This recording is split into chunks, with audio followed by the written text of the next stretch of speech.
अभी मैं देख रहा था कि 4.7 बिलियन डॉलर बांग्लादेश को उन्होंने दे दिए बड़े आसानी से। और हमें अभी ये जो आए हैं एक किस्ती तो दे रहे हैं 1.2 बिलियन डॉलर की, और उसमें भी पता नहीं जो हम पे मुतालबे हैं, हमसे जो टर्म्स हैं वो आप देख लें। ये लफ्ज़ इस्तेमाल करना नहीं चाहिए अपनी कौम के लिए, अपने मुल्क के लिए, उसकी क़यादत के लिए।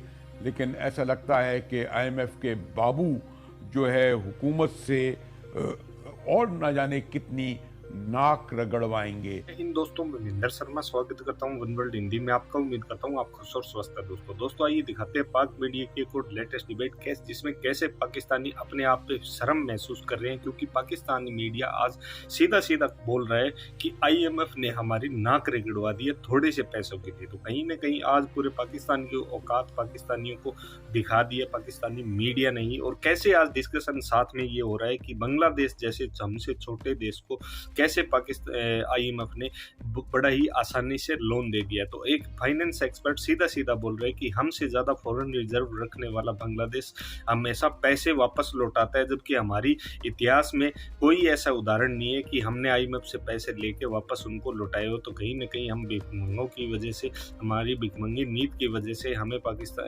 IMF ने दरकिनार किया। तो कैसे आज IMF के बाबुओं ने आके पाकिस्तान की नाक रगड़वा दी। तो दोस्तों देखिए डिबेट और कमेंट में अपनी प्रतिक्रिया जरूर दें। लास्ट में आपसे रिक्वेस्ट करूंगा, चैनल पे नए हैं तो चैनल को सबसे पहले सब्सक्राइब करें, लाइक शेयर कमेंट जरूर करें। दोस्तों जय हिंद, वंदे मातरम, भारत माता की जय। दोस्तों कहता है IMF का बड़ा भारी भरकम वफ्द इस्लामाबाद में मौजूद है, और हमारे वज़ीर ख़जाना की क़यादत में एक हमारा भी बड़ा खासा मौसर टेक्नोक्रेट्स इकोनॉमिस्ट पे मुश्तमिल वक्त उनसे मुज़ाकरात में जारी है।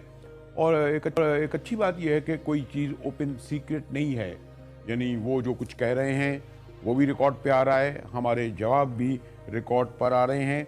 और IMF ने आज हमारी सरजमीन पर, जी हाँ, इस्लामाबाद में होते हुए दो टोक अल्फाज में कहा है, जो शायद सुर्खी बना है कि हम पाकिस्तान को सख्त इक़दाम करें। और इसके लिए इवन वो ये भी तजवीज़ कर रहे हैं कि टैक्स के लिए पार्लियामेंट से मंजूरी लें। इंटरेस्टिंग बात है कि IMF हमें ये मशवरा दे रहा है कि जनाब आप पार्लियामेंट से मंजूरी लें। क्या यही बात वो किसी और मुल्क में भी जाके कह सकते थे? सॉरी टू से शायद नहीं। और फिर शायद नहीं। और फिर बहरहाल हमारे सागडार साहब ने इस पर सर तस्लीम खम किया और कहा कि हम IMF की तमाम शराइत पूरी करेंगे। और यही नहीं बल्कि IMF के खौफ से ही मैं कहूँगा मुज़ाकरात से पहले ही, बल्कि पहले ही रोज़ LPG की कीमत में 30% इजाफा कर दिया गया। जी हाँ, 30%। साथ में बिजली के बिल भी, ख़ासतौर पर कराची में तो 10% 10 रुपये बढ़ा दिए गए हैं। और यूँ वो जो हमारा रुपयों में जो मालियाती खसारा है 20 से 25 खरब का, उस पर भी जोर देते हुए IMF ने अपनी शराइत में रखा है कि ये भी आपको पूरा करना होगा। मादत के साथ ये लफ्ज़ इस्तेमाल करना नहीं चाहिए अपनी कौम के लिए, अपने मुल्क के लिए, उसकी क़यादत के लिए। लेकिन ऐसा लगता है कि IMF के बाबू जो है हुकूमत से और न जाने कितनी नाक रगड़वाएंगे। नाक रगड़वाना मुहावरा मुझे इल्म है कि लफ्ज़ ज़रा बाजारी ज़िम्मे में आएगा, लेकिन इसके अलावा मुझे कोई और दूसरा लफ्ज़ नज़र नहीं आ रहा था। हमारे साथ डॉक्टर सलमान शाह साहब मौजूद हैं। साहब एक वज़ीर ख़जाना रहे हैं। शुक्रिया शाह साहब, आपने वक्त निकाला। और अभी फिर मैं दोबारा कहूँ कि मादत के साथ मुझे वो लफ्ज़ इस्तेमाल करना पड़ा जो आमतौर पर ना तो मैं करता हूँ, ना ही कुछ मीडिया की लैंग्वेज है। लेकिन इससे ज़्यादा तकलीफ़ दह सूरत हाल नहीं है कि IMF के बाबू हमसे कह रहे हैं कि पार्लियामेंट में जाएं, तो और कितनी वही जो मैंने कहा नाक रगड़वाएंगे हमसे। सब तो मुताले मान लिए, बिजली के पेट्रोल की कीमतें बढ़ा दी, बिजली के बिल बढ़ा रहे हैं, गैस के बिल बढ़ा रहे हैं। शाह साहब देखिए, बात ये है बरेलवी साहब कि हमारी जो फिस्कल मैनेजमेंट है वो बहुत ख़राब है। अखराजात तो हमने अपने इतने बढ़ा दिए हैं, इतने फैलाए हुए हैं, और उनको फाइनेंस करने के लिए हमारे पास रेवेन्यू बिल्कुल नहीं है। और एग्रीमेंट हमने किया हुआ है कि तमाम अखराजात जो हैं वो हम टैक्सों से पूरे करेंगे, अब कर्जे नहीं लेंगे उसके लिए।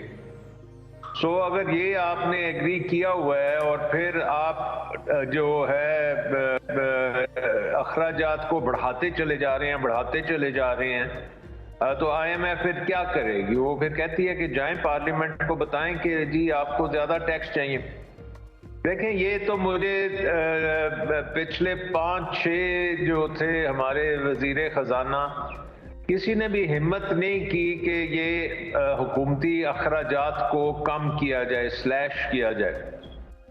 अब मिफ्ता इस्माइल साहब ने जब बजट दिया था, पाकिस्तान का सबसे बड़ा बजट था वो उस साल 2022 का जो बजट है जो इस वक्त चल रहा है, और किसी को ये नहीं नजर आ रहा था कि भाई ये हम बैंक्रप्सी में हैं, कम से कम अखराजात को स्लैश किया जाए।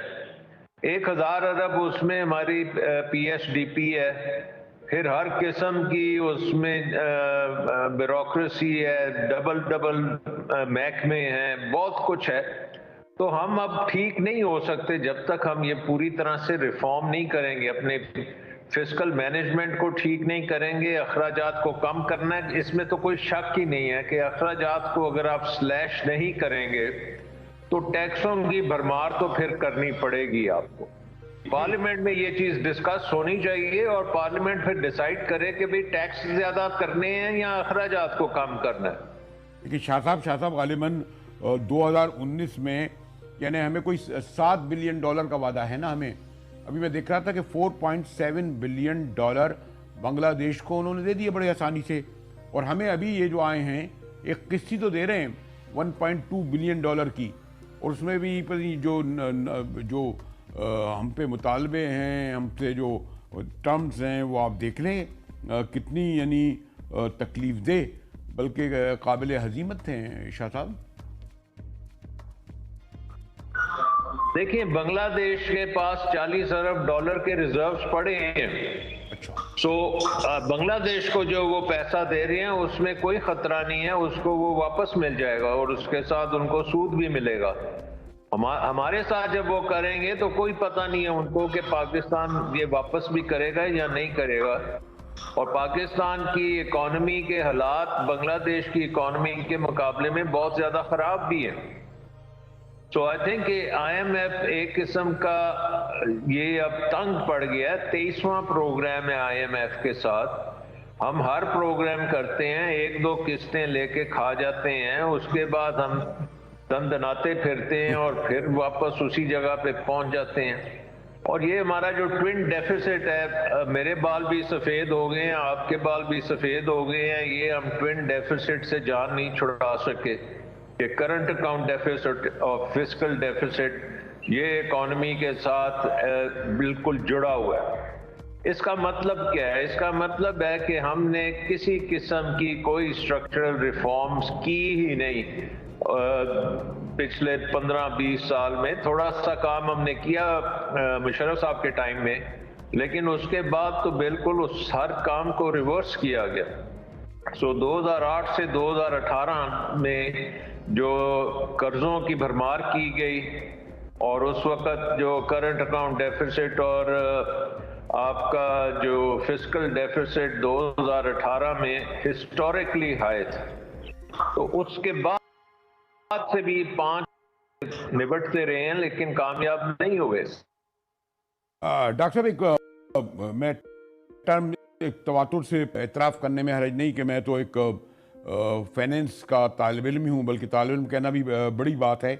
हमें बार बार ये कहा जा रहा है कि नवे जायज़े को पूरा करें, तो ये जो नवे जायज़े में है 9th में क्या क्या हमें चीज़ें पूरी करनी पड़ेंगी, क्या क्या शराइत हैं? यानी बेशतर तो हम मान ही चुके हैं डॉक्टर शाह।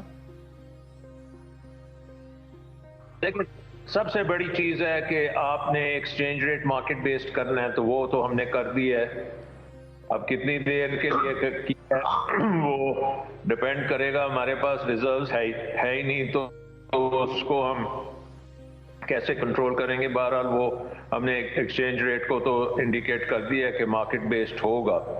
नंबर 2 है कि प्राइमरी, एक होता है प्राइमरी डेफिसिट जो है उसको प्राइमरी सरप्लस में बनाना है। इसका मतलब सिंपल ये है कि आपके जितने अखराजात हैं हुकूमत के वो हुकूमती टैक्सेस और रेवेन्यू से पूरे होंगे, उस पर कर्जे नहीं लिए जा सकेंगे। और सरप्लस का मतलब है कि रेवेन्यू खर्चे से ज़्यादा होगा ताकि आपका कुछ बच जाए तो उससे आप कर्जों की कुछ अदायगियाँ भी कर सकें। तीसरी चीज़ है कि आपके बिजली का जो निज़ाम है उसका सर्कुलर डेट नीचे की तरफ आप डायरेक्शन उसकी करेंगे और ऐसा जो है निर्खों का निज़ाम बनाएंगे जिससे ये सर्कुलर डेट कुछ अरसे में ख़त्म हो। और उसके साथ साथ फिर आपने बाकी स्ट्रक्चरल रिफॉर्म्स जिसकी इन्वेस्टमेंट क्लाइमेट की बात करते हैं, FBR की बात करते हैं, दूसरे इदारों की बात करते हैं जिनको ठीक करने की ज़रूरत है।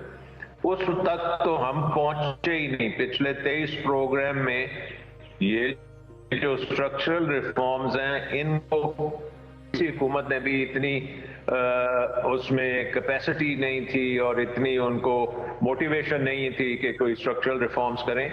और आप देख रहे हैं कि हमारी इकॉनमी अब एक ऐसी इकॉनमी है जो एक्सपोर्ट नहीं करती लेकिन इंपोर्ट के ऊपर डिपेंडेंट है। हमारी एनर्जी जो है वो सारी इंपोर्टेड है, बिजली भी हमारी इंपोर्टेड है और इनकी पेमेंट्स जो हैं वो डॉलरों में करनी पड़ती हैं और इसका इस्तेमाल करने वाले जो